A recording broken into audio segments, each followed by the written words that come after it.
الحمدللہ رب العالمین والصلاة والسلام علی سید المرسلین اما بعد فاعوذ باللہ من الشیطان الرجیم بسم اللہ الرحمن الرحیم۔ ناظرین آئیے آج جو وظیفہ آپ کو میں بتانے جا رہا ہوں اس کی بھی ہر گھر میں ضرورت ہے۔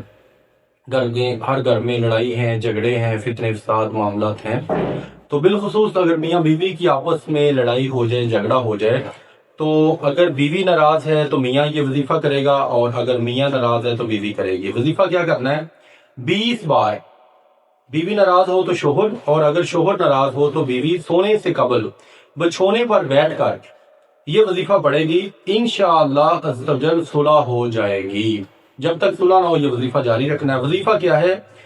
20 مرتبہ پڑھنا ہے، یا مانیو یا موتی، یا مانیو یا موتی۔ یہ وظیفہ ہے، آسان سا وظیفہ ہے، تو یہ 20 مرتبہ پڑھیں گے، انشاءاللہ اللہ کی طرف سے آپ کی صلح ہو جائے گی۔ سو آپ کی نیت سے اس کو آگے شیئر بھی کر دیں۔